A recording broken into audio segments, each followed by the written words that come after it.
Okay, I am live. Notice no messing with the phone, no all these other things. Already got set where it needs to be. Um, for those of you who are watching this after the fact, so nobody's here yet. Um, I am reviewing a book that I can't even the publishing marks. I mean, everything out of the binding is worn off. You can barely see the title. Some of the pages are torn off out of throughout the book, actually, and therefore I um, can't give you accurate dates and everything. However, I did look this up. Like anything else, Google it, right? Uh, I did look this up, and I do have some of that information written down here. I posted note. What I'm reading this evening, actually, it's almost this morning. One more minute, it'll be this morning. Is Edna St. Vincent Millay. I guess it was how I say Millay. It's a poem. We know that. Hey there, Austin. Hello there, Mama. The name of the poem is "Pity Me Not," and it's not very long, but it's actually a pretty good one. So, a little bit of background. Edna St. Vincent Millay was born in 1892 in Rockland, Maine, and she died in 1950. So, give you an idea, this is obviously an older poem. The name of the book is A Treasury of Great Poems. And as best as I can tell, because it's been published a few different times by different publishers, but as best as I can tell, I believe the original publisher is Simon and Schuster. Published January 1st, 1942. And I believe they were in New York.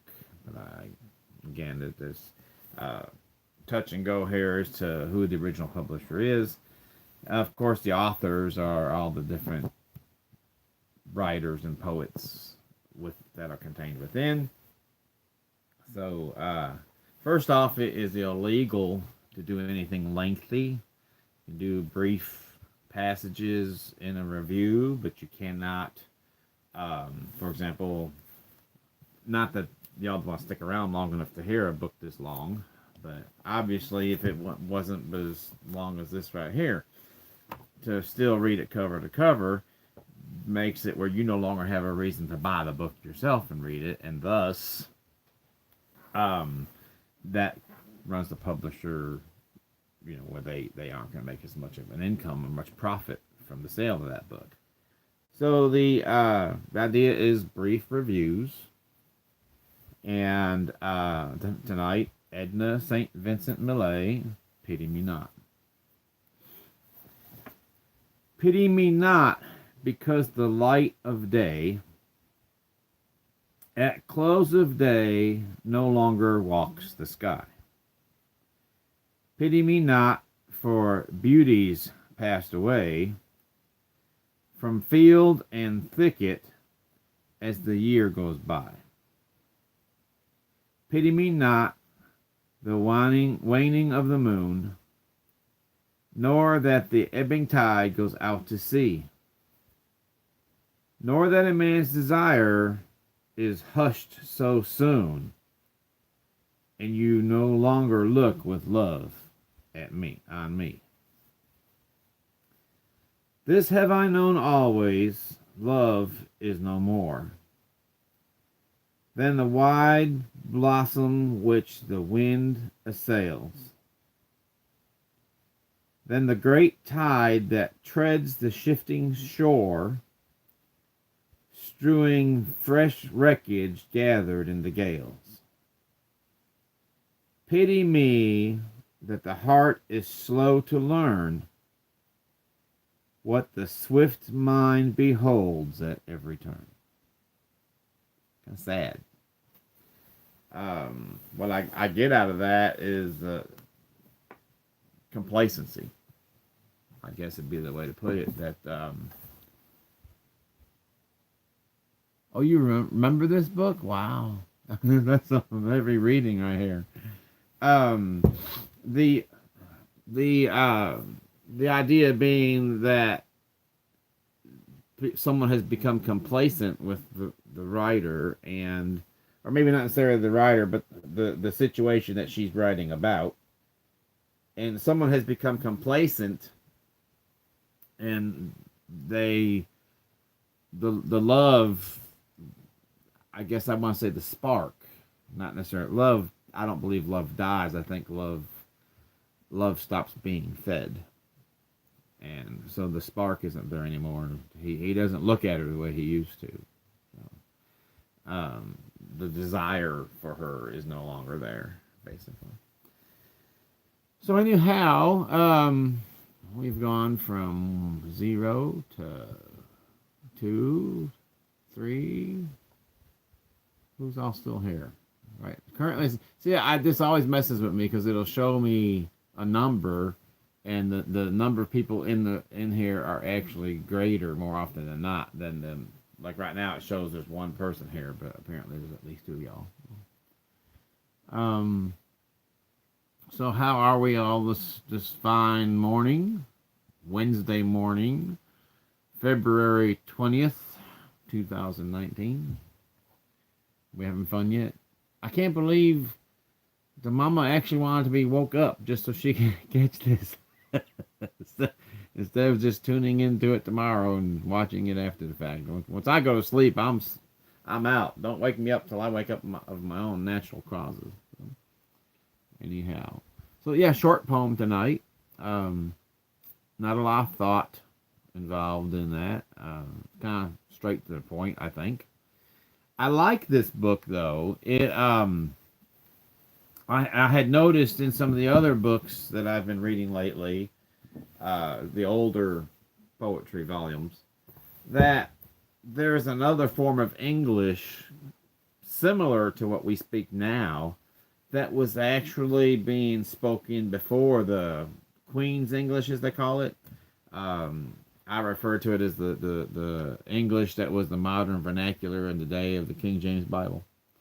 The English prior to that, however many hundreds of years earlier, is really quite similar to the English we speak now, with its own kind of slang, in fact. So, but I like some of this that you read because the world was a different place back then, and now everything is about hate and greed and what have you ever else, and things just come from a different perspective. A lot of the older writings. That's the same reason why I like watching the older movies. You know, a lot of the old black and white movies that used to have to stay up late and watch them on what they called Nick at Night. You know, Nickelodeon. And why, of course, now was A&E, I think it is, or AMC, American Movie Classics, or something. The one of the cable channels anyway. You'd be able to stay up late at night and be watching the old black and white movies all night long.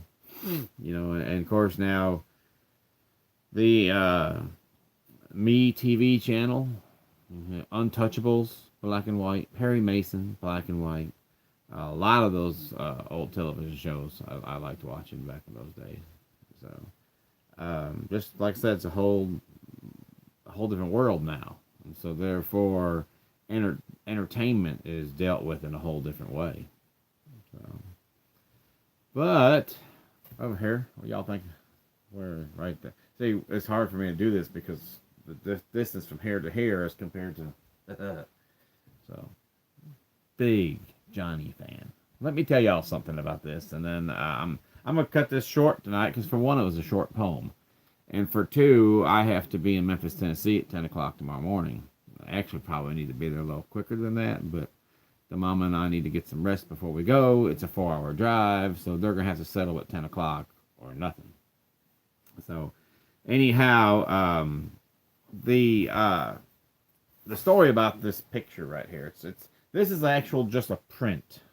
This is not the original. All right, the original was one of those where that it had pencils and little pastel kind of chalks and things of that sort, and done this all by hand. And then of course someone copied it and made however many digital copies. The there was a truck stop. Actually, it was not so much a truck stop, but it was a diner with a large enough parking lot for much truck parking. You know, big rig, 18 wheel trucks parking. And I had sat down. Whenever I go anywhere to eat, I don't like sitting in a booth because I'm all by myself.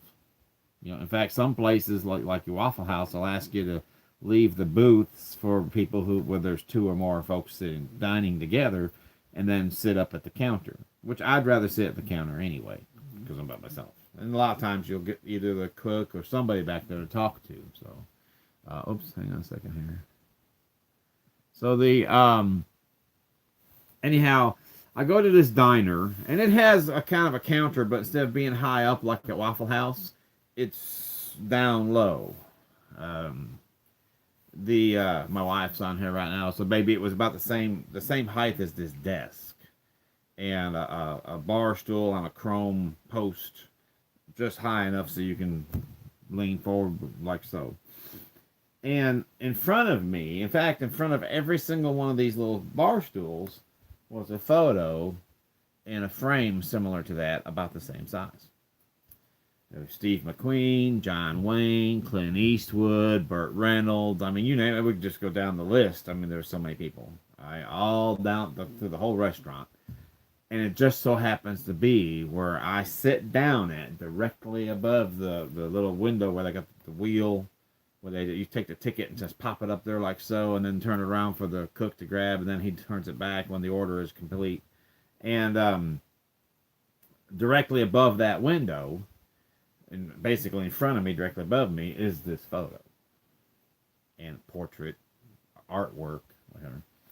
Now, a lot of people will look at that and they don't see Johnny Cash.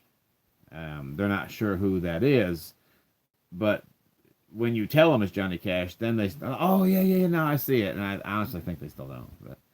But if you're Johnny Cash fans look at this and know the man in black, the suitcase, basically standing outside of a hotel, probably in Memphis somewhere, and which is where Sun Studios is, where Johnny recorded. Anyhow, the waitress comes by, and I said, "How much for these artist renderings?" And she's like, "Well, I don't believe the manager wants to sell any of them." And I said, "Well, is the manager here?" And she said, "Well, matter of fact, yeah."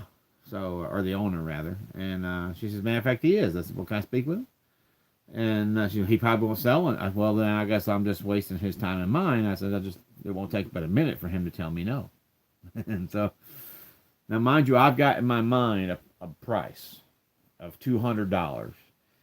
And it's not that that's all I'm willing to pay. It's that was pretty much all I had in my pocket at the time. So I've got my mind made up. That's it. If he says anything more than $200, I'm not gonna buy it. That's all there's to it. So he comes up to where I'm sitting at, and he said, "A problem?" I said, "The waitress didn't tell you what I was wanting to speak to you about." And he says, "No." I said, "I'm wanting to know how much you'd sell that portrait for right there." And we really don't sell anything off the walls here. And I said, "I get that." I said, "But everything has a price." And I said, "I've got my mind made up that's going home with me." So I said, "Name your price." And basically I just opened the door for this guy to just really stick it to me, more or less. But I wanted it, and I didn't care what he said. As long as it was $200 or less, I was going to pay it. So he stops to think for a second, and I'm not, like I said, it's not an actual chalk and pencil portrait. It is a print of the original chalk and pencil portrait. So it's not near as valuable. But the point, and I don't invite friends over and try to convince them that is the original artwork. I don't do that. However, I'm still just as proud of it as if it was. Even though, if you look at it, you can even see it get real close. You can see it's pixelized, so that you can tell it's been printed digitally. And so he thinks on it for a second, and he's, well, I won't take a penny less than $75. And before he can even finish closing his lips, I said, sold. And if he only knew how much I was willing to pay for it. So, for those of you who have seen the last couple videos that I've done, I was in this very room. But what you had seen was my dad's reading lamp and a really, really large picture of a couple boats, which I'm describing to you as I look at it directly across this. This is what's called a partner desk. It is, it's like having two desks back to back in an office, except it's one solid oak desk. And so the last couple videos I did in here, I was sitting at the mama's side of the desk.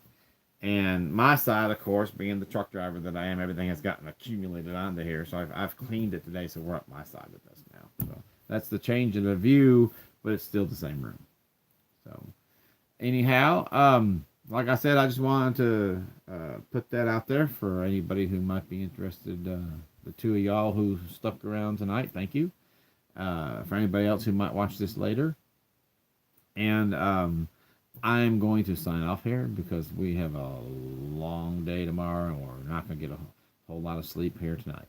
So take care. If y'all are anywhere near the storms, if this would have been about 30 minutes ago, y'all would see me climb on my skin with one of the loudest thunderclaps I've heard in a while. So y'all just be careful out there.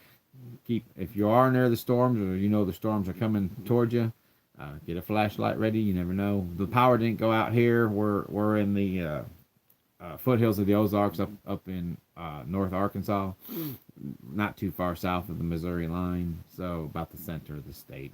Most times when there's bad weather, it's going west to east.